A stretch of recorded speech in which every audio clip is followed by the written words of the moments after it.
stop yelling at Mike on live Facebook? Yes. Did you kick him out yet? He's out. He's out. Listen, So, he's been getting yelled at since kindergarten. He knows And it. I know that because Graziuso, Dodonna, Degruzzo, we were all together. That's right. So we're live now. We don't have any viewers yet. Let's see when people come. I'm going on Facebook to share this out now to my personal. Yeah. Right.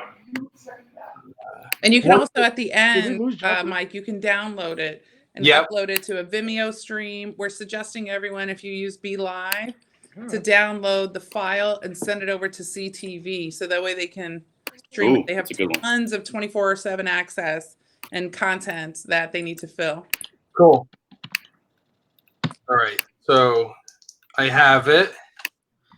All right. So we obviously COVID. What is this now? Day 3. I'm losing count. Day 2 of working from home. We got Mike Bloomfield with Tekie Geek. Go ahead. Introduce yourself, guys.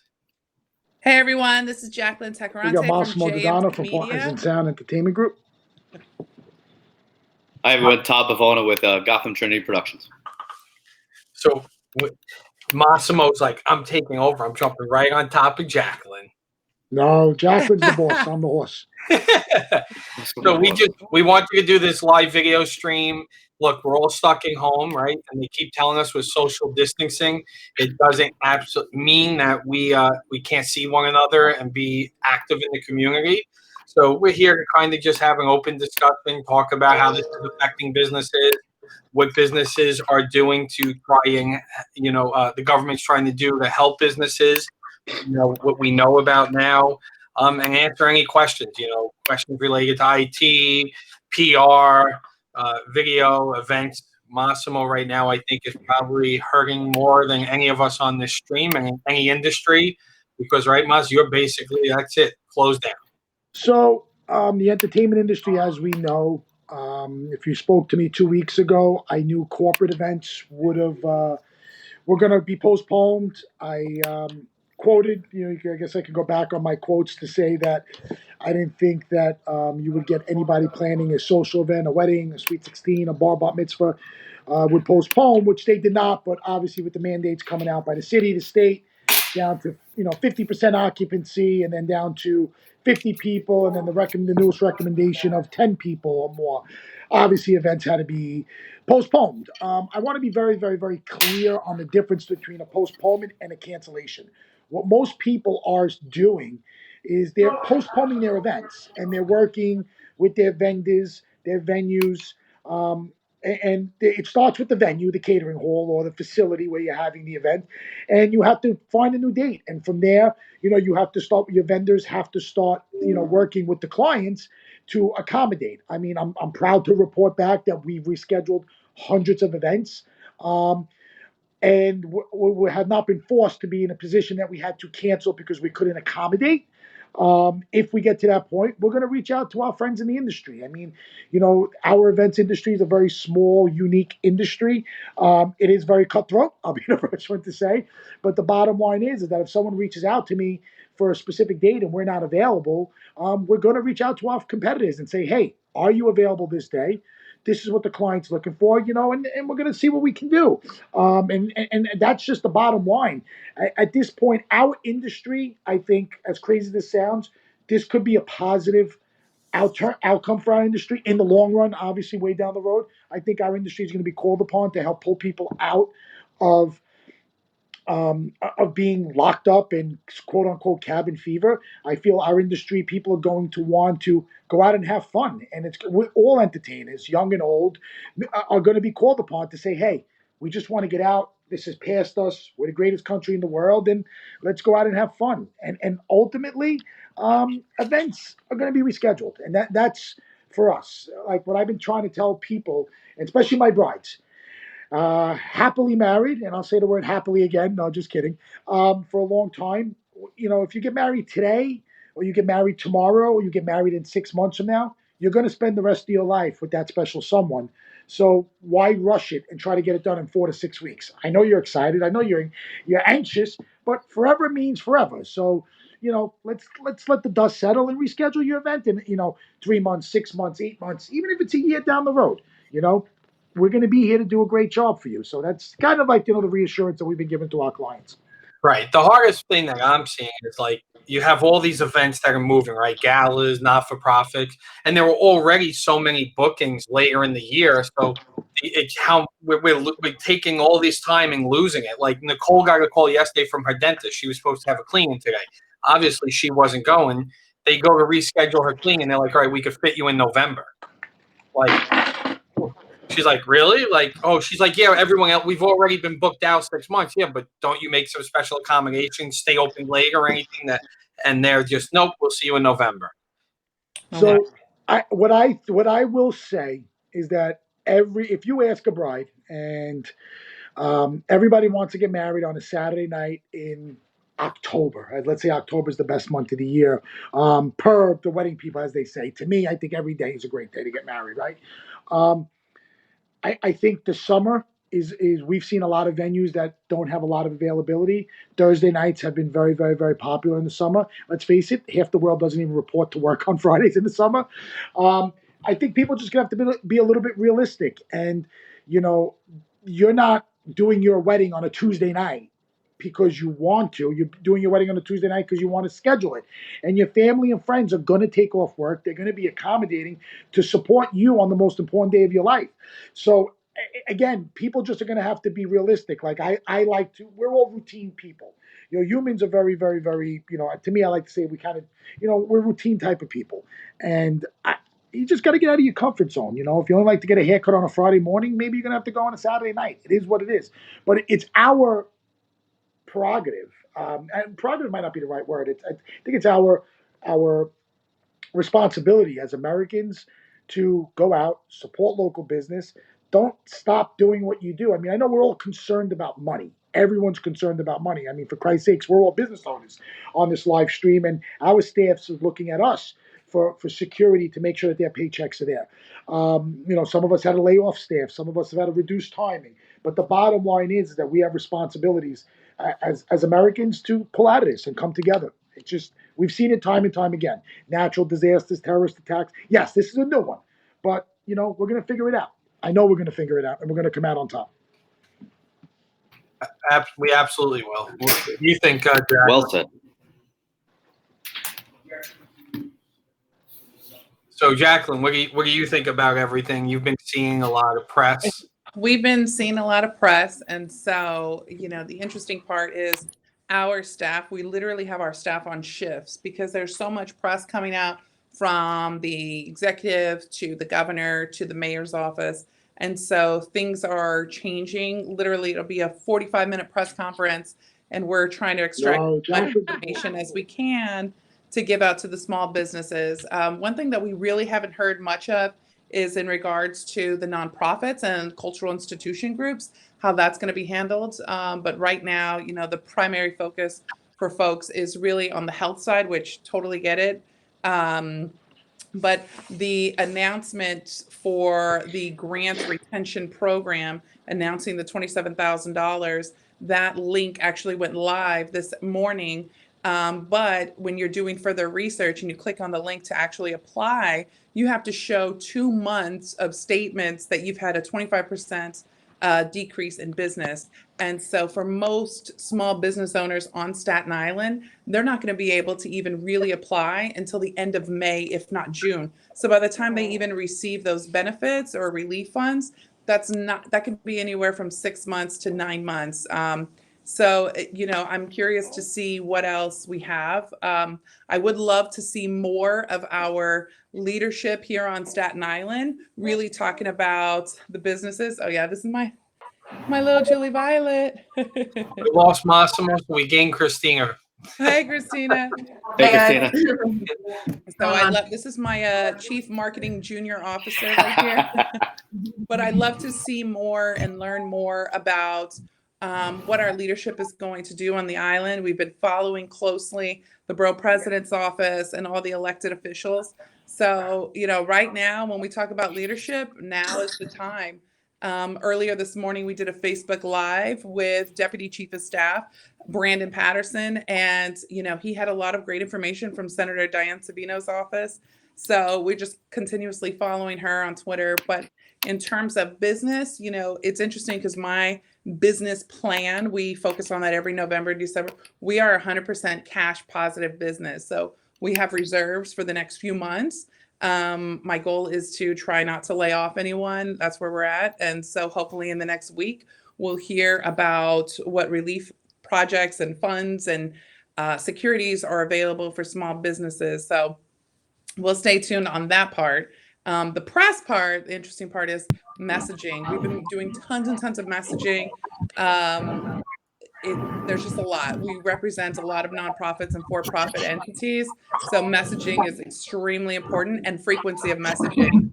So, having this little baby keeps me up all day, every day. So we're trying to get the message out. As you can see, when you follow jmtmedia.nyc, we're trying to put out messages literally every 2 hours, but we're trying to condense it because, let's face it, nobody has time to sit and watch, 6 press conferences, try to decipher the information. So we're really taking it upon ourselves to do that for our community and for small businesses. And then one of the problems that is coming up is we're, as an IT provider, I'm not looking to profit off of it, but I'm here to help and provide a service that can help businesses survive through this. So it's that kind of double-edged sword is how do we do that in a way to let businesses know, okay, you're being affected and we're here to help you, but doing it in a way that they don't think we're trying to profit off of it. And that's where it's tough. Yeah, I mean, here's the crazy part. I've been in business now for 5 years. If I worried about every single time someone thought that I was doing something to profit, then I would never lead where I need to lead with compassion and do what I have to do. I would say, don't even focus on that. Focus on if your purpose and your passion is, IT securities, and that you can help people, then do it. Like same thing for JMT Media. We put it out there. Like if you have a message, because we're constantly seeing in ABC News, Fox News, Staten Island is not represented at all. And so we put it out there to small businesses, restaurants.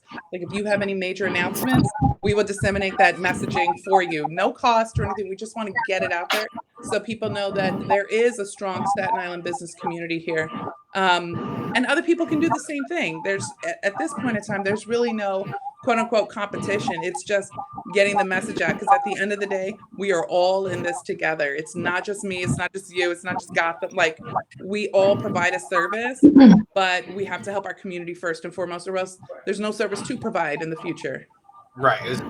Absolutely. What's your take? So it's interesting coming from a media side of things. One thing I would like to talk about is going to a trusted source like Jacqueline and JMT Media for your coverage. I think one of the bigger issues that we're all facing is the fake news aspect of this. A lot of people turning to different individuals or organizations that are maybe not giving you 100% the truth, or maybe not giving you the message you need to hear, and providing you an objective way of reporting what is what. At this point, we just need answers, though. We need real answers of how are we going to pay our employees, what's the future of a business going to look like, cancellations and postponements, and what does that mean for the business, and knowing what the sources of information are, like a press conference from the White House and a press conference from the governor, for instance, are a lot more reliable source than any other website that you might not recognize online. For locally speaking, I've getting notifications from a JMT Media, from an SIADC, from a Chamber of Commerce, and all these small business organizations. And I know that's real news. I know they have our best interests at heart. I know that they're looking out for Todd, the business owner, and the freelancers that we employ. So one thing is just be careful of what you read and what you see out there, and also don't get into this fearful mindset of what's going on out there. A lot of pictures of empty shelves in ShopRite and Costco and all these lines, and that's not helping. We're going to be okay. We're going to get through this, and if people just take a systematic approach day by day, week by week, the stores are going to restock. We're going to be able to get outside again, but until then, use caution, and especially when you're listening or watching the news. The other aspect of this, in addition to Gotham working out for different networks, this is deeply affecting the entertainment industry and my fellow freelancers, my brothers and sisters who have totally seen months of their schedule wiped out, who are all, who bank on the baseball season starting on March 26th, the NBA playoffs, NHL, NASCAR, Kentucky Derby got canceled. I believe it was yesterday. Indy 500 is going to go to the wayside. Isn't Aqueduct still trying to go? I heard they're still racing. They might be. I don't know. I know people are flipping out. Like, why aren't they closing down? Correct, and that's this line that you dance, right? I think Moss touched on a little bit of what can and can you not host. I mean, if the directive comes from the president or the governor, first it was no gatherings of 500 or more, then it was 100 or more and 50 or more, and now we're down to 50% or less can show up at your place of employment. I don't see how you could have anything at the. It's an open arena, and I understand that, but I don't know if that's the wisest decision. But it's just hurtful to see a lot of friends get so much work affected by this. As Massimo said, it is money, but it is also, we're looking at lives here as well, right? A lot of grandparents and those who are older who are more susceptible to this virus and who this could negatively affect. That's who we have to be thinking about, and thinking about healthcare, hospital beds that are needed. It's just mind blowing how many people this is affecting. It's affecting everyone, and the domino effect for the short term and long term. Just keep everyone finding your thought, but stay positive. Right. Two different sides. Yeah. Know your media. Go to JMT for good media. Watch those random news.coms and all those .nets and random articles, because some of it is put there for clickbait and it's not real. So just know your sources when it comes to consuming your media. People are drinking bleach because they've read on Facebook that it helps kill the virus. Hey, you know what? That doesn't sound too far-fetched, though. I mean, people are going to go back to eating Tide Pods again because they're like, oh, that combats coronavirus. Maybe that's coronavirus. Maybe if we eat Tide Pods to begin with, we wouldn't have it. Who knows? So, like, Christina, you posted yesterday on Facebook that you were seeing a lot of, like, that cell shame and people were giving you a hard time. Yeah, I mean, it's been happening probably for like the past week or so. I mean, you're going to have two sides of the coin every single time. You're going to have the people that are going to make you feel really bad for wanting to continue working and trying to profit off the situation. And then you have the people that are not going to do a damn thing about it, and they're just going to sit around and complain. But it's like, we at Tekie Geek are lucky enough to be able to have our infrastructure set up so that if something like this were to happen, we can continue work, we can continue on with our lives. But not everyone is in that position. And just because we are doesn't make us bad people for wanting to continue to provide services to people who now probably need them more than ever, because they should be able to be in the same shoes that we're in right now, So it's like, what is the right and wrong way to do it? I think at the end of the day, it just comes down to your mindset. And it's like, you can have two totally different mindsets. If you want to continue working and you want to try and profit off of a really bad situation, that's one mentality. Or you can go from the helping perspective and, like the empathetic perspective and say, like, I understand where you're coming from. We're all in this together. Like, there's no reason anyone needs to be put down because we're not coming up any higher, like, this is a balancing act for everyone. So if we can help, we might as well help. But I feel like also at the same time, I got to say, I'm getting emails in my inbox now that from people I haven't spoken to in 10 years because they feel like they have to be the voice of coronavirus. And like, I don't need an input from every single business talking about what is not their zone of genius just because they feel like they have to have like a little bit of a statement to be said. Like, it's not necessary. I would rather, from my perspective, say something about how your business is going to be conducting it moving forward, and then continue on with what you do best, talking about your business, because now is not the time to compose 5 coronavirus newsletters one day after day after day when you don't even know what you're talking about. You're not coming from a scientific perspective. You're ripping articles off this website, that website. It's mismatched information, and I'm not coming to you for that information. That's why I would be going to the news or to the main media sources. I'm not looking to have, like a shoe department send me an email talking about how they're battling coronavirus. Like, it's just, that's something also that if you're going to be conducting business, you need to keep in mind that, like, you're wording is very important right now because it's how you're going to be representing your business, like at the heart of it.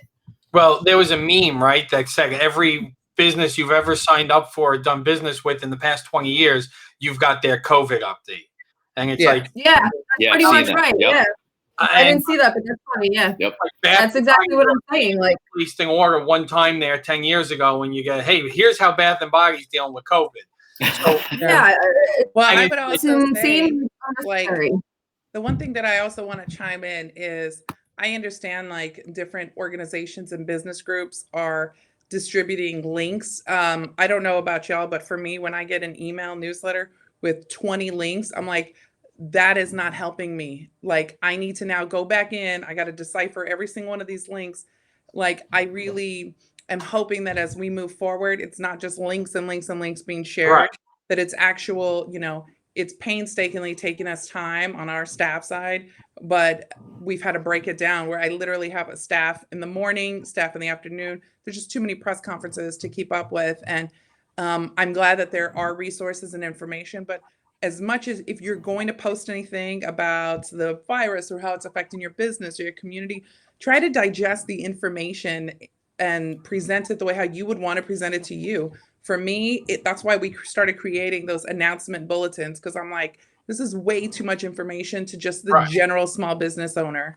Right. Wait, the governor just said that 50% of non-essential workforce can't go to work. So Yeah. what non-essential workforce? In San Francisco, IT is considered essential workforce. Yeah. Now, I've already taken the proactive step and put my whole workforce remote because I'm doing what little I could, and we can be remote. So why would I want to put?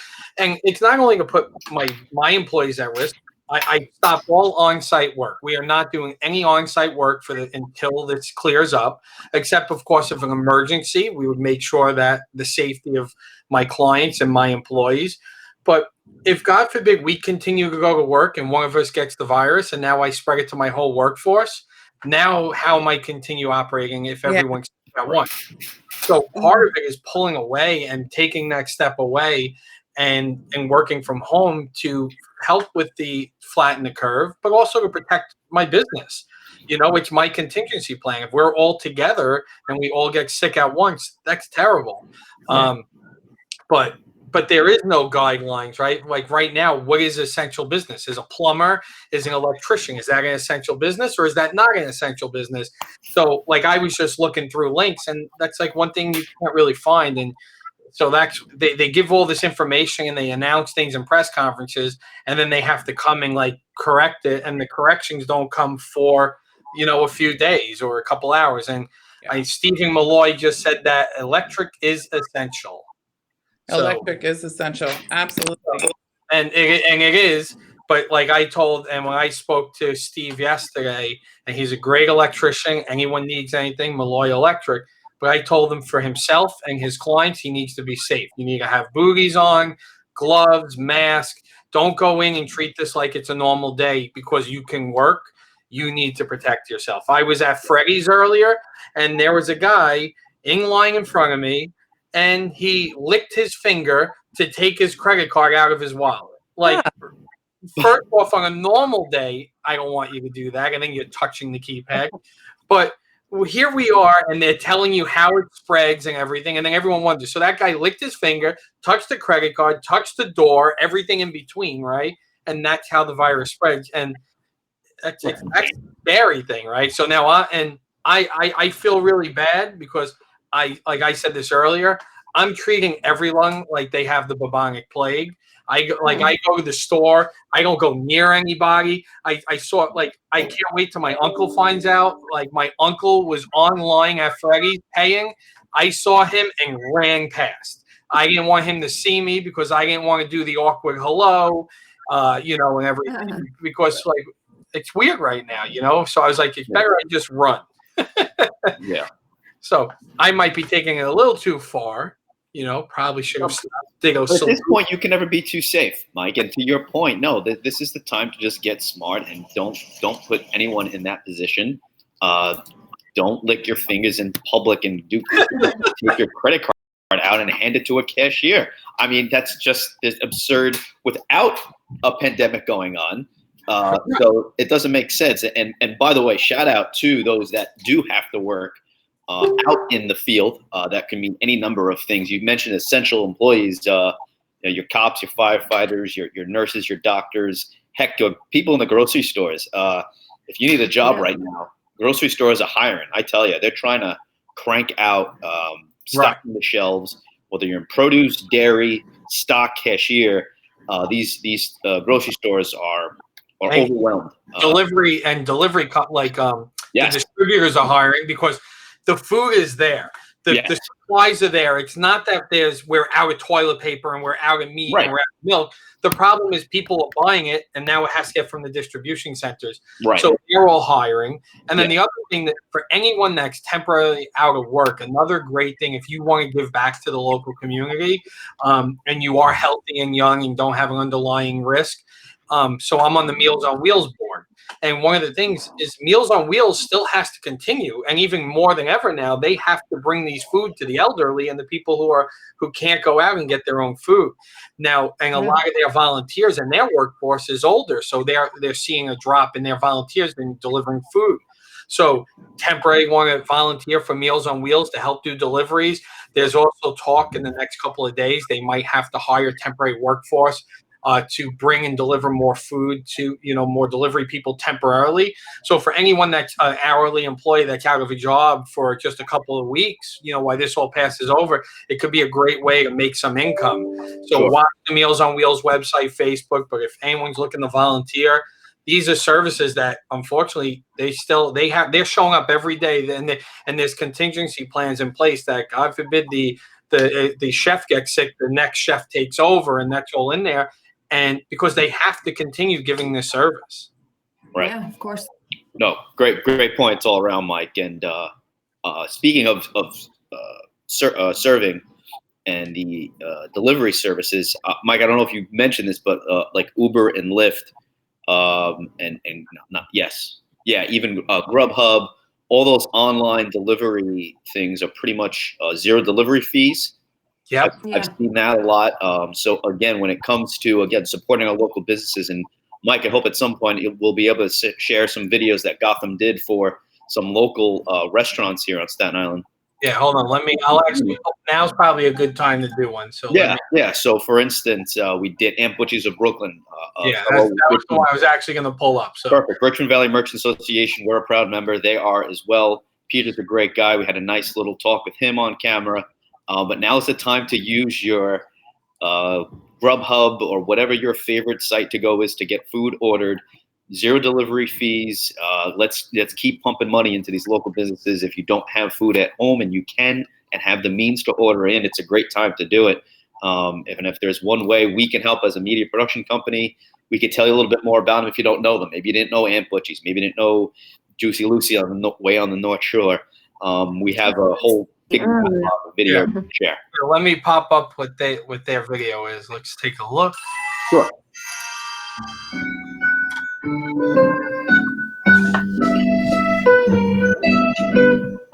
Aunt Butchie's is proud to be in business for about 9 years now. Number one, we're very family oriented. The food are reasonably priced, so some customers come 2-3 times a week. We also do have an upscale dining room. The customers like to throw parties in. Plus, we have the bakery department. So if you want to come in and get a loaf of Italian bread, or you want to get a cake to take home, we serve more than just the customer as a restaurant. When we moved out here, a lot of people thought we were going to actually hurt their business. And Butchie's, me and my partners, not about that. We actually look to help other businesses make money. It becomes a tight-knit community, because when you're by yourself, you get nowhere in life. Okay, the more the merrier. The best part about being a small business owner is that you're always hands-on. Of course, you get to meet your customers. They become friends over time. You see their kids. They might have a communion or a baptism here. Before you know it, you're doing their confirmation. And people always come back, and you become a tight-knit family. They actually call me, Peter, you're going to be in Staten Island or Jersey tonight. And also, I like to cook. So I get to cook, and I get to see the customer's face while they're eating the food. We have restaurants right next door to us. We share chairs, or If somebody's short something, we always help each other out. And from that, I got involved with the Richmond Valley Merchants Association. Right. So, that's great. And that's definitely, like you said, Todd, now more than ever is where you want to be ordering out. And I know it's kind of concerning, right? Because even on my own end, like I want to order out, but right now I have enough food, but I want to help this small business. But then the fear, all right, contactless delivery, right? Right. But what happens if he does have it and he sneezed on the ting and everything, and you know, like, so it's all paranoia at this point, but it's fair. And it's fair. And if you're not thinking about that, you know, it's fair, but you like to hope. And all those messages that you guys are talking about before about all these businesses saying they're being very cautious, taking care at their business, wearing the masks, the shields, the bonnets, and everything. You'd like to hope that all of our small businesses and restaurants are doing that. I guess, I don't know. You got to hope. It's you would like to hope, but unfortunately, like I said the other day, I'm not going to tell anyone which restaurant it was because I'm not going to do that. But I walked into a pizzeria I think it was on Friday or Saturday. It was Saturday or Sunday actually. And I walked into a Saturday, and I walked into the pizzeria, and the guy walks around from the counter, high fives the delivery guy, hugs him, walks back around the counter, and starts making a pizza. So, and now I'm a little paranoid, obviously, right? I'm thinking we have the bubonic plague. I'm standing there getting ready to order. I saw that, and what did I do? I turned around and walked out. You know, I would have done the same thing. And that's the problem is, you don't know. And then Jen Meller just said, point. I think in lieu of ordering food, we could buy gift certificates. Great and that's point. definitely a great way to help. That is a good idea. That's brilliant, and that's brilliant, Mike. If I may, on many different levels for gift certificates, and if there's one thing that we can offer as again media production company, if you're a small business and you're watching this, we're offering the Gotham Bat Signal. Buy now, use later. It's a Gotham spotlight for your business. In these difficult times, we all need to help each other, and that's just what the guys from Gotham want to do. Point the Gotham Trinity Productions logo to the sky, and we'll highlight you, your business, and share your story. $800 for 45 seconds, 2 hours of shooting, B-roll, and one on-cam interview.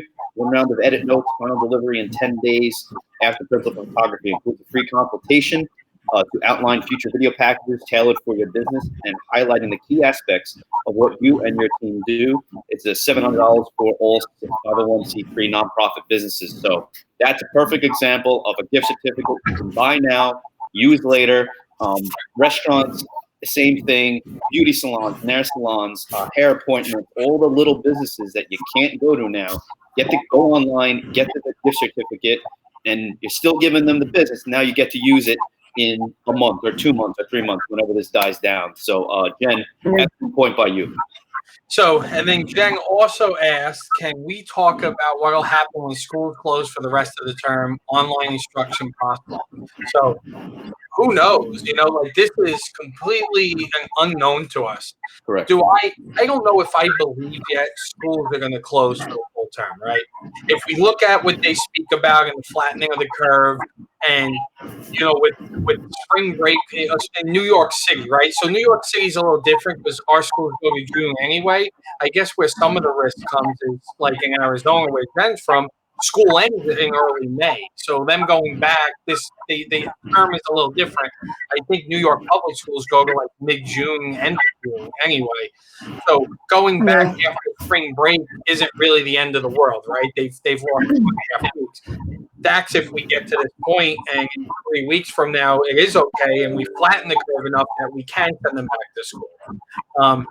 But I don't know. But she said Kansas has already done it. So, and what happens if you cancel school? Do you move a grade? Like, how do or you go back? Like, what happens? So, I think it's interesting because for those grade up, I know again, selfishly media, I'm thinking NCAA tournament, March Madness got canceled. All these seniors at colleges who just saw their entire senior year just pretty much wiped out. Right. That's part of it, right? Again, little kids in school, are they going to be able to learn online? How can you use Zoom? How can you use this? I know integration charter schools, everyone gets an iPad. Not everyone is able to have that. And what's going to happen from here? If you're a fifth grader and they're like, school year's over. Okay, you just go on over to intermediate school now. No rah-rah, no graduation, no walk down the aisle, no pomp and circumstance. So, geez, there's just so many things you can discuss. But if there's one fun way to do it, it's this. And it's up to the parents too, right? Right. Just because your kids are out of school doesn't mean you shouldn't continue educating them. And our job as a parent is to educate our children. And I feel like, look, I have young kids, so they're not in school yet, right? My daughter's 3, my other daughter's 2 months old, 3 months old now. And I'm always trying to educate my 3-year-old, and my wife does a great job with it. But just because they go to school doesn't mean you educating your child stops. So now is more important than ever that while you're home, and guess what? You might still be working from home, but think of all the time we've gotten back in a couple of weeks. No more commute, right? The New York City average commute is 45 minutes or an hour each way.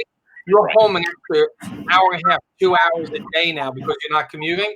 That's all the time you need to spend with your children and help educate them and continue them on curriculum and maybe teach them life skills rather than what they would have learned in school, right? Teach them how to use Zoom, different things depending on their age, right? Yeah, that's how I feel. But again, I have young children, so it's very different. Someone with a 15-year-old might tell me, well, what am I supposed to teach them? They already know more than me. I hope my daughter at 15 knows more than I know. Well, I know they have that thing, K12.com. That's the online public school programs. I'm pretty sure it's tuition free depending on situations. But that could be an option for a lot of people who just need to get online schooled for the rest of the semester. Maybe they would have the school set up some sort of thing like that. I don't know, like realistically, you can't just end the school year. I mean, for New Yorkers, maybe they would just push it through the summer if they have to take a month or two off for whatever reason. But I don't think that's realistically going to be the case because it's just right. Too long for the schools to be able to have these kids home, unfortunately, parents and stuff. It's all new to us, right? This is all very new, something no one ever expected. And I keep saying this, right? We plan business continuity. We scream from the top of a hill trying to get businesses to plan for disaster.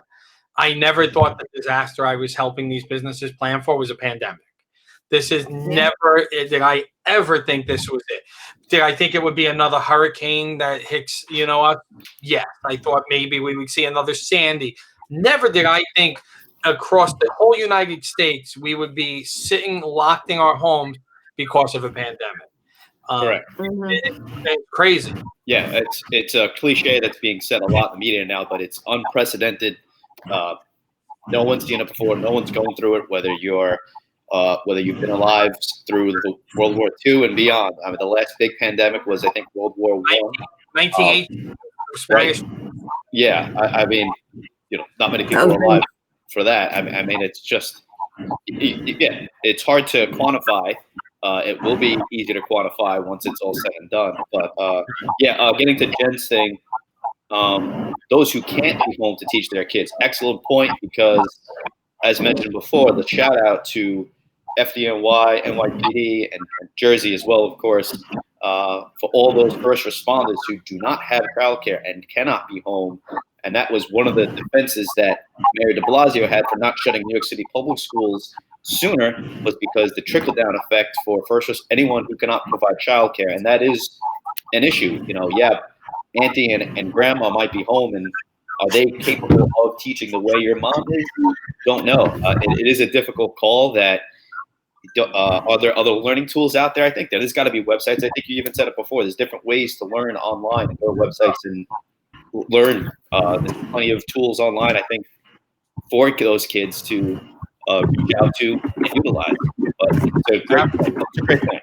Absolutely. So anyone else have any comments, questions, anything we can answer? Should we play another video while we wait? Yeah, sure. Let's see. Who do we have? Hey, play Boutique. Boutique. My friend Terry. Absolutely. Give me a second. Sure, stand by. Let me get this up. Okay. We're not perfect at this yet. We're continuing to learn as we go. But we really have improved from 3 days ago when me and Christina were on Facebook Live trying to get split screen. Yeah. Now I have like a whole production. This is great. This is actually an idea that Dan Ryan over at the Advance, he kind of wants to incorporate, use Gotham, and we have other methods of doing this and broadcasting live. So hopefully that comes within a week or two. Let's take a look at Boutique. Nice. I opened up Boutique on Richmond Valley Road, December of 2017, and I've been able to great people, customers.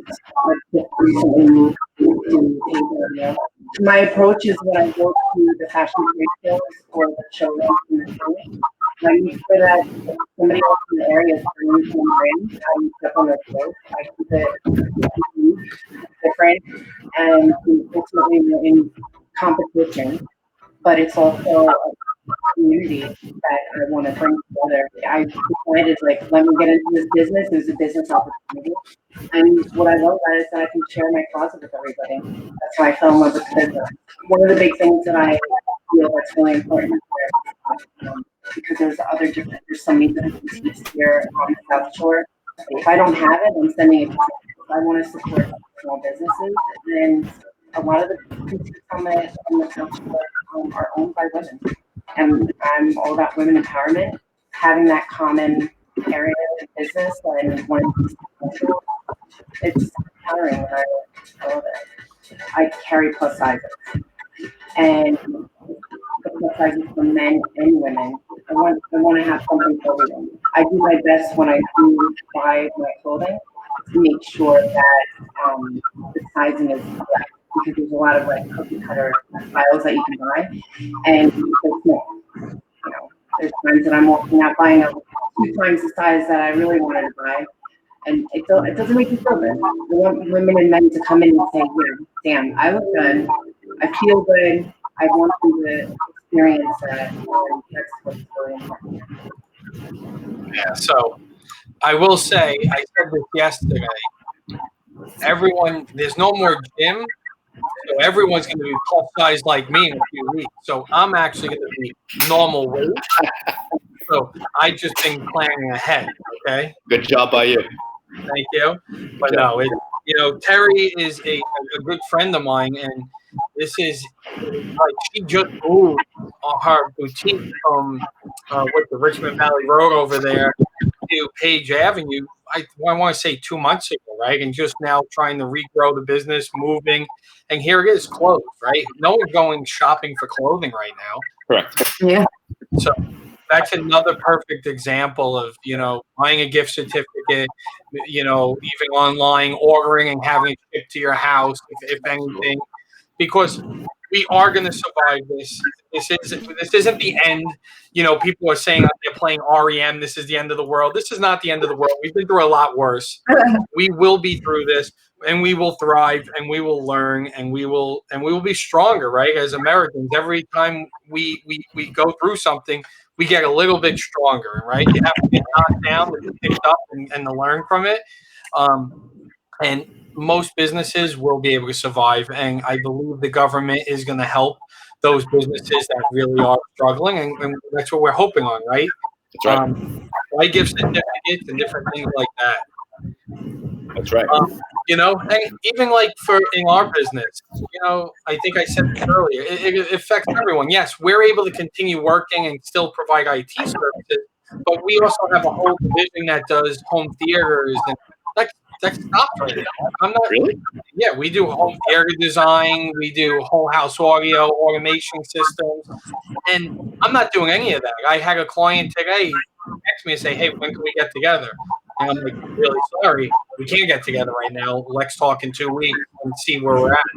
And that, again, like I said earlier, that's a decision that I needed to make, that I was willing to cut that off. Do I want to cut that off? No.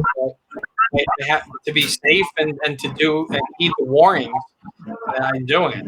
Yesterday, Lickety Split was driving around. Like, I don't know if they should really be driving around right now. No.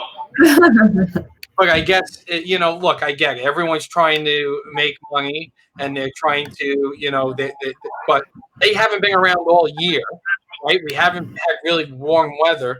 The first day kids are home from school, they're now out and about. And now what happens, right? They drive on the block. The kids going out of the house. Who's the parent? The whole point is we have to social distance, not gather with our neighbors and friends all outside your house, right? I talk to my neighbors, like I yell at them across the fence. We have a conversation that way. I'm not going to go in his house. The whole point is social distance. Right. And then again, I'm a little paranoid. My friends will tell you. But with good reason. And when the CDC says something, when the WHO says something, when again, this is science. A big part of this is science. There's no ifs, ands, or buts about how this curve is going to change. And if you take into account what happened in Taiwan and what happened in South Korea and the measures that other countries around the world took as this virus went east to west and how they responded, and looking at Italy as a perfect case study of, I don't want to say what not to do because their population age is a lot older than ours, Right. but a lot of other countries took specific measures that I think we need to heed, that I think we're trying to heed.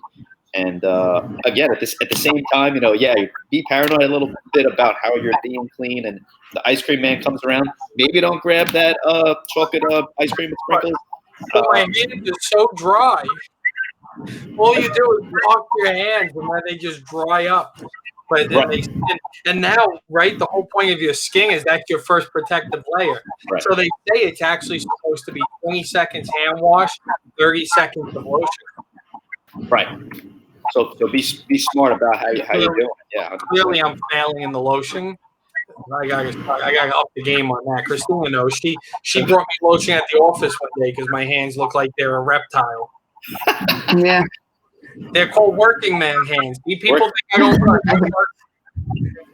It reminds me of that scene in Goodfellas where he says, "I'm in construction." It says, "You don't feel like you're in construction." I don't feel like you're in construction. Exactly. Yeah. Sorry. That's the better. That was well done.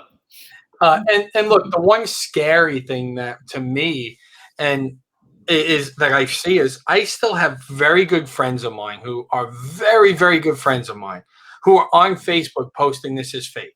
This is a conspiracy. There's no way.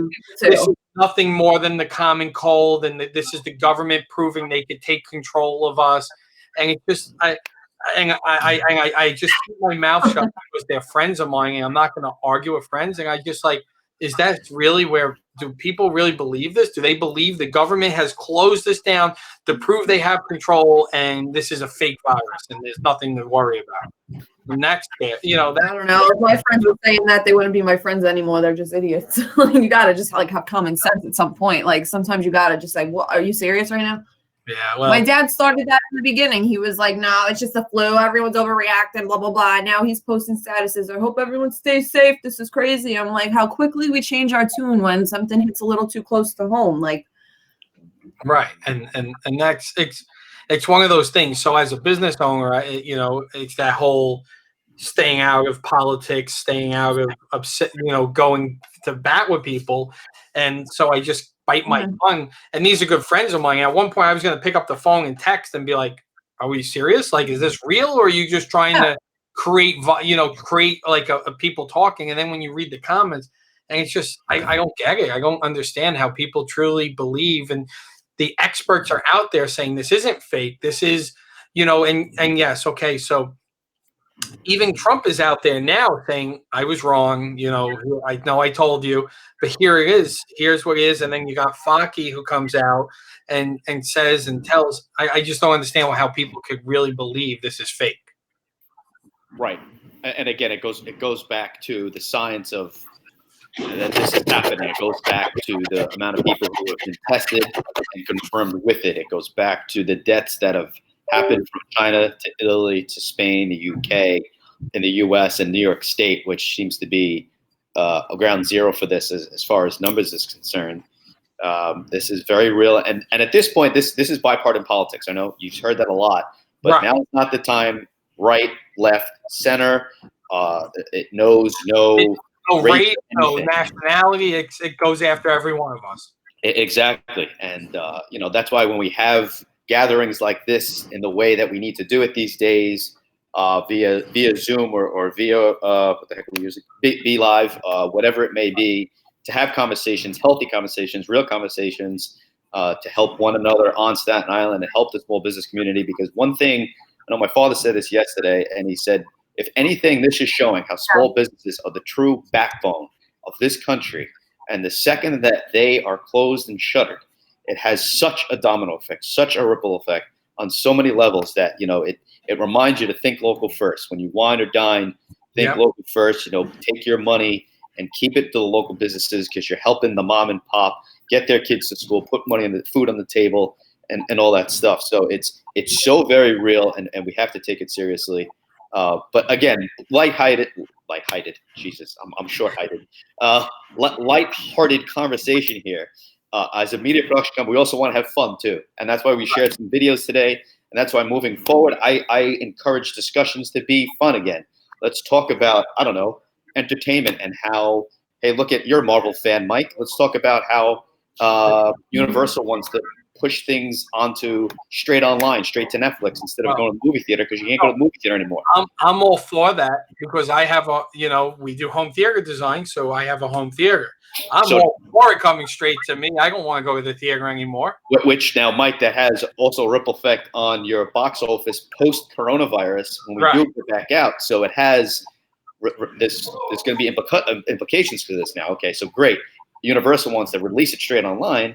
But now, do your box office suffer? Do you lose that in-person aspect? Or do you have a home theater that can mimic the movie theater-like sound and the feel and the look of what a movie you're used to? And that's a tough thing, because there's theaters, and look, that going to the theater is amazing, right? Going to see the Avengers Endgame and sitting in the theater is amazing.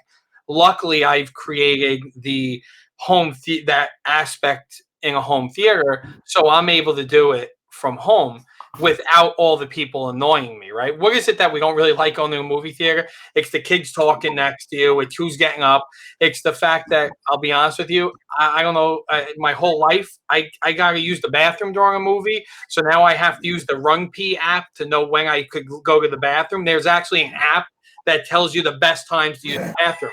At my home theater, I hit pause, I go to the bathroom, and I come back and I unpause it. So there's things, but theaters are small businesses as well. So you need it, and it is a different feel. There's nothing better than going to see Star Wars with 14 of my best friends and going. Are you waving hi to me? No, I gotta tap out. Oh, I'm you're trying to leaving? say bye. I slacked you. Yeah, I gotta get on this call. Bye, guys. See you later. We're removing her, but yeah. So I do love theaters, and I love going. But there's different, there's no thing. But I do like how they're trying to do stuff during this whole epidemic and pandemic, and release things. And Disney released Frozen 2 right to Disney Plus, and you heard none of that. But you could just nod your head yes, like you did. Mike, I'm sorry. I lost my headphones. I apologize. I'm having some technical difficulties here. I sincerely apologize. No. So what I was saying is, look, theaters and everything are businesses too. And yes. But I do love the fact that, like, during the pandemic, Disney released Frozen 2 on Disney Plus to give kids something to do rather than have to wait. And now you see Black Widow got delayed. It's getting delayed. I saw they delayed it, but they didn't announce when. No. When was that supposed to come out? May 1. It was, right? Yeah. So again, the question comes: do they follow suit to Universal and release it on a Netflix, Amazon, Hulu only, or Disney Plus? What am I saying? Do you release it on Disney Plus so you don't lose the momentum that it had? Because again, trailers are released in such a way to lead up to May 1, and the hype and the marketing plans and everything that goes into getting a movie into the theater. It's just, do you just give up and push it to August and redo everything you already did? Or do you get with the times and just release it straight on Disney Plus, and at least have your public enjoy it and talk about it. And again, a sense of normality here, right? If you release it, now you're on Twitter talking about it. Now you're on Be Live talking about it. You're on Zoom talking about it. And now Mike and Todd from Gotham Trinity Productions and Mike Razuse are going to chime in. Hey, let's talk about Black Widow. Right. You know what I mean? So maybe it's a good thing for now, and then deal with the repercussions later of all these bigger film organizations and all these companies releasing it straight onto Netflix or whatnot. I don't think that'll happen, but it's an interesting prospect to see that the timeline for that, it's going to happen, but now it could get pushed up a lot because of this. So talk about one of those smaller aspects of life that are going to be affected. That's just an interesting one, again, to not talk about the seriousness of what's going on. Right. Kind of fun to talk about. Right. And with Disney, too, is Disney has this whole plan, right? It's the whole phase. So they can't just take Black Widow and move it around. So they have to move everything. Mike really likes to talk. You should just have him join the stream, too, and get on camera. I could, actually. Stand by. Oh, come on. But yeah, Disney has this whole plan, and they can't just take Black Widow and move it. What's the second movie that was supposed to be released this year? I don't know, Mike. What's the second movie after Black Widow? Eternals, November. What? Eternals in November. Yes. Right. So we all know from 10 years of Disney that they have this whole plan. So they can't just take Black Widow, put the Eternals, and put Black Widow on the other side of it. So I'm sure they're figuring out what they could do, and how they want it. Yeah, and Mike, if I can get back to the sports side of things, it's mind-boggling. The Kentucky Derby getting postponed, and then the opening day getting pushed, and NBA and NHL possibly closing their seasons down and just starting up right into the playoffs come June. March Madness again just gone. Golf tournaments gone or postponed. I mean the fall is going to be interesting for this country on so many levels. Everything's going to happen. I mean, looking at a local level, SIEDC has their annual business conference was scheduled for April 18th. Now That's it's a lie. over. April 23rd. Now it's over in October, taking place at the Health and Wellness Fair instead. But now that affects the zoo that used to host the Health and Wellness Fair, so that opens up a slot, or they lose money off of that now. So again, just the domino effects on a small scale to the largest scale, and what people are going to write books and make documentaries, and history will be looked at this as just a remarkable time. And I think it's important for a guy like yourself, Mike, and myself, and Jacqueline and Moss to just pick at it from every different angle, because it's kind of fun and engage our audience. Much appreciation to Jen for chiming in there. Anyone else who's watching and humoring us and watching our videos as well. So I'm looking forward to more discussions about this on a daily basis. And again, focus on some serious news, but it's almost like what they do on Today's Show or Good Morning America. Get the news out. What's new? It's almost like have Jacqueline on the top of the show. What do we got going on with small businesses? And then take it from there. And, let's have some fun-hearted, lighthearted conversation now. Let's talk Marvel. Let's talk sports. Let's talk sports. Ready? This was a meme that was going around. I don't know if Frank Wilkinson's still on this, but he was earlier. Right. But they're saying this is the new sport during coronavirus. Right? That's great. That's great. That's good TV. That's baseball, Susan. I shared marble racing, which I think is fascinating. And if there's one thing that you could get your kids involved, a family event, go to your local trails or find yourself a nice hill and dig yourself a trench and make a marble course and film it. Nope, better yet, call Gotham Trinity. We'll come film it. We'll give you the gear. We'll provide a drone. And next thing you know, we're going to do marble racing 101 here. I think marble racing has a future. It'll be on ESPN, the Ocho, post-coronavirus. And I think they're fielding commentators. I hear Michael Delagrazie is going to be up for the lead role as an analyst. And Al Michaels will do play-by-play. So, and as we're here, so we're using, during all this, we're using Slack for communication between my team. And my guys are sending over that Sony is announcing the PS5 today. So, you got major companies that people have been waiting, and I guess in a time of need, and of course, goes back to what we were talking about earlier, shame selling. I don't think of it as them shame selling and take. I think they're saying that give you that little bit of hope on the other side that, hey, here's the PS5, here's what it's going to have, and don't worry, it's coming, and trying to give joy to people at this time. Couldn't agree more with what Sony's doing. Again, it's adapt, and I agree with I think Jacqueline said it in response to what you were saying, Mike, of the almost fear of being judged for putting yourself out there as saying, I want to help you. Yes, this is what I do as a job, but I want to help you. But I think on another level, there's people and organizations and companies that have the ability to keep normality at the forefront of all of this. While we're taking caution, but we're put into isolation. Go ahead, release your Sony. What was it? The new PlayStation? PS5, yeah. Sure, fine, great. Is it something that I can order online? Tell me how I can order online. Is it an Amazon product? Although Amazon just shut down did you see that, Mike Bloomfield? What? Non-essential?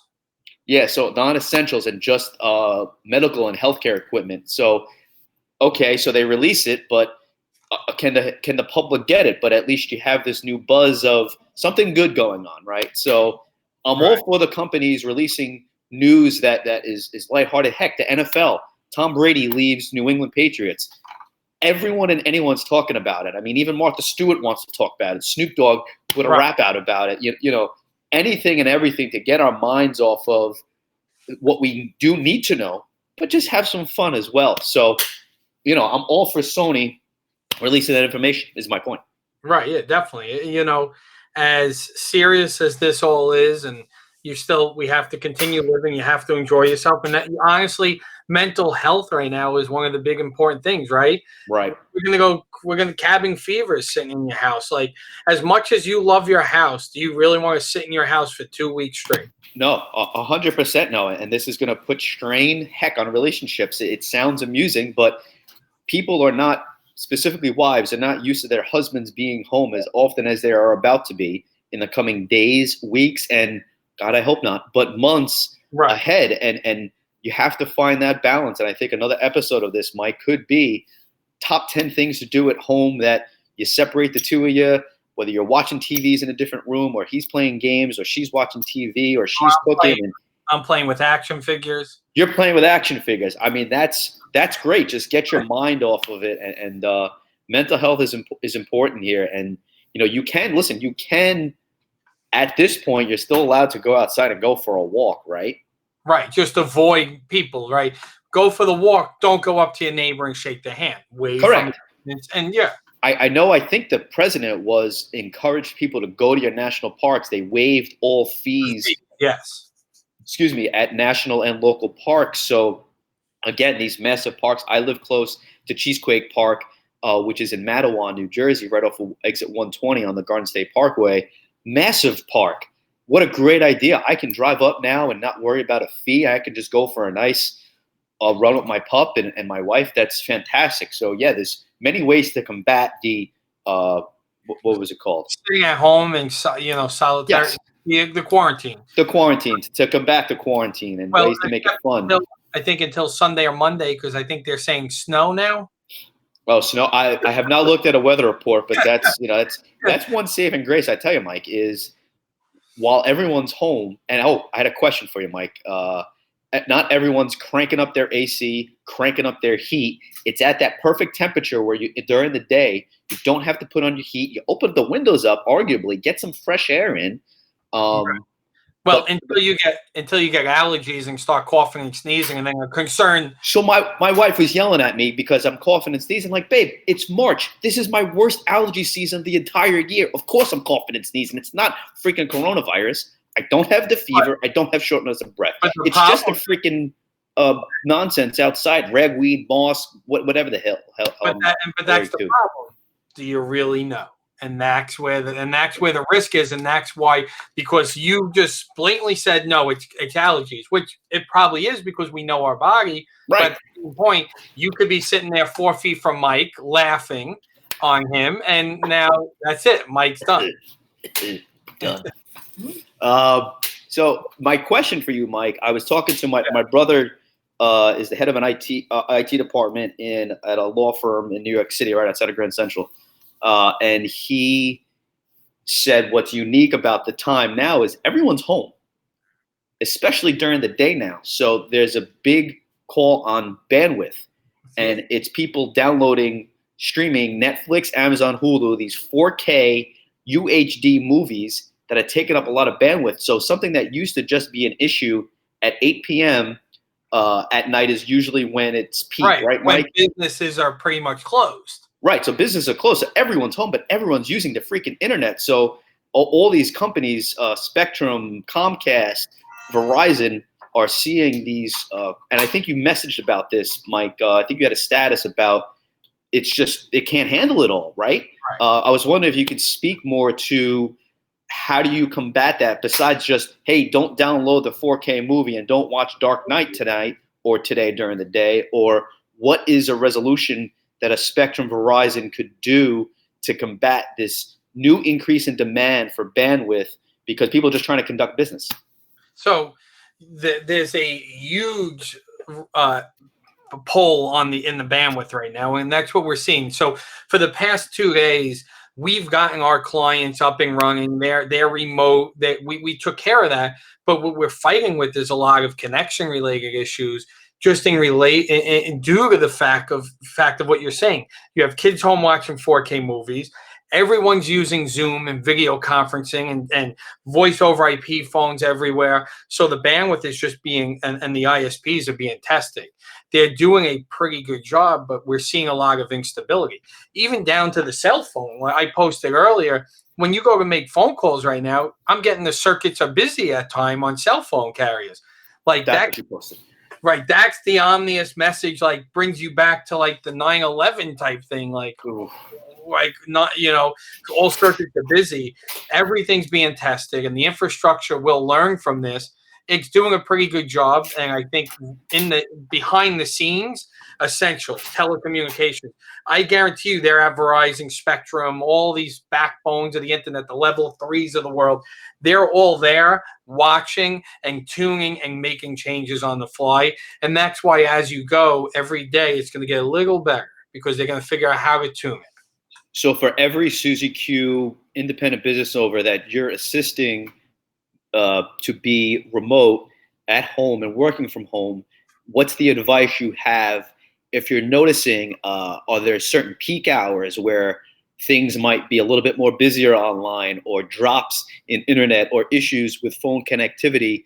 A small business, with 10 employees, 15 employees, 30 employees at home, all trying to grab, is there advice for a peak time? Maybe is it log on earlier? It's like, hey guys, it's early, but let's do a 7 a.m. meeting and get it over with and then go about your day. Is it, hey, log on at 4, log on at 5? What are your thoughts with a small business combating this new strain on bandwidth if they're having issues?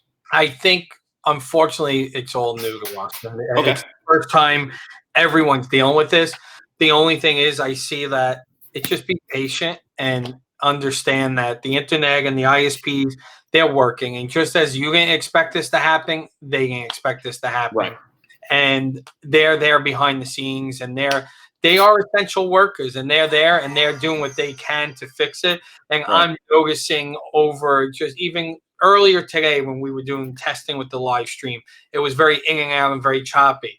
And then later on, as we went, it's gotten better. And, they're behind the scenes making adjustments and tuning it. So be patient.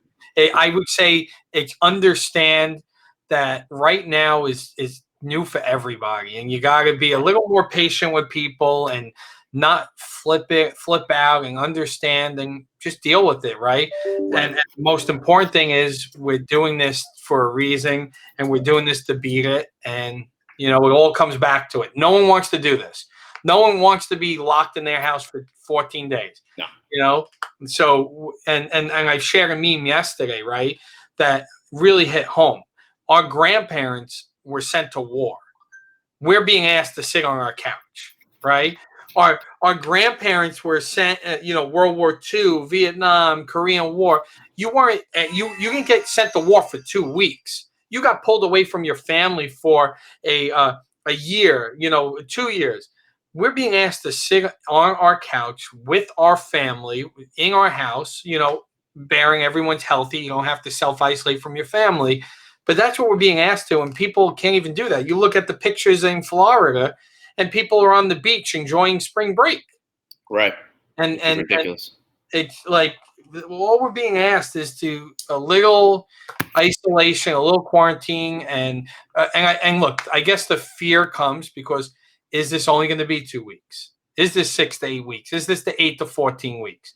No one knows. That's the question. And no one knows unless you're a psychic. And if there was that, the Staten Vance posted that article, right? There was a woman, Brooke, I think was her name, Brooke something. That's right. She wrote a book, End of Days, and 12 years ago in the book wrote, in 2020, a mysterious virus will appear that affects your respiratory system. And as quick as it comes, it'll disappear. And then it's going to show up 10 years later and then disappear forever. Right. And who knows? Like, I don't know. That's kind of odd that she had the year that, exactly what it's going to affect respiratory. Who knows? Maybe everyone's got to be right once. And if she is right, no one knows. It as fast as it came could be as quick as it disappears. Correct. Next week, the president could be up there saying, we have no idea what happened, but cases are dropping. It looks like it mutated again, and it's now just mild, and we've beat this. No one knows. Right. And they're working on it. The doctors, you hear them, someone from Australia, someone from here and there. They're trying different strains. I mean, I find it fascinating. Some of these doctors are using some of the medicines dedicated to HIV to try and combat this. It's just amazing. Modern medicine is going to combat this. They're going to figure it out. Well, not if, it's when, Well, they already in Washington, I think it was yesterday, they already did the first clinical trial. Correct. On healthy individuals. That's correct. Healthy individuals. I think a case study was 40 people. 45, yeah. 45. So, and they said it was the quickest to market, the quickest to test. It was 62 days from the time they started to the time they had clinical trials. And look, what is that because of? That's because of technology. Right. It's the computers, it's the data, it's the amount of computing power there. And because this is there was the whole conspiracies that coronavirus is manufactured. Look, Lysol has it on their cans. Oh, geez. Right. Yeah, Lysol has it on its cans because coronavirus, this is a different strain of a coronavirus. This is novel when it goes from animal to human. And typically when it goes animal to human, there's not human to human transmissions. However, it mutated to do human to human transmissions. And the computers, because of that and what they know about it, they were able to use, I think, the SARS vaccine to modify the genetics of it to attack this virus. And modern technology is amazing, and it's going to continue, and it's what makes us better than animals, right? Correct. Right. And to your credit, as far as computers go specifically, I know there was a call upon a lot of e-gamers. Did you read about that? I didn't. So because of what their, not necessarily processing power, but because of what they have was to redirect all computer resources to try and figure out, like I know at Marist College where I went, they had a lab with computers running constantly to try and figure out formulas to cure disease and whatnot. So they're saying, instead of playing your games, reconfigure your computers to try and run different models and different ways to compute a cure that a scientist could implement. Similar to the way, so I did read that. So graphic cards are very complicated, and a graphics card in a gaming PC has more processing power and when it comes to algorithms and formulas than a microprocessor does. So, and that's because graphics are very intensive, and there's more power in that graphics card. So SETI, the search for extraterrestrial intelligence, they have this similar thing where you could actually, when you're not playing your computer or using it, you could donate your clock cycles and it'll actually perform calculations. So yes, they actually were doing the same thing to calculate the DNA strain of the coronavirus in different simulation testing. You could basically sign up and donate your clock cycles when you're not using your computer to help figure out vaccine and different cures for it. Which is great. Which is great. You know, again, technology is just amazing. So, yeah, man. So many layers to this, but this was good. Yeah, this was good. We've been doing this. I'm actually grabbing the link. I'm putting that in the comments for anyone who wants to donate their computers. But yeah, we've been on. Great. We've been on for like an hour and 15 minutes, so I think that's enough today. Yeah. But we want to keep this going. Anyone that wants to join, we'll do this again tomorrow. We'll probably have some same people, right, Todd? If you want to get back on, whoever. Sure. If anyone else wants to jump on with us, please, email me and we could get you set up. But we're probably going to do the same thing sometime tomorrow. And everyone, please be safe and stay home and let's flatten the curve. Right? We got it. Let's flatten this curve, baby. We got it. USA all the way. Let's do this, world. All right. We'll see everyone. Be safe. Bye.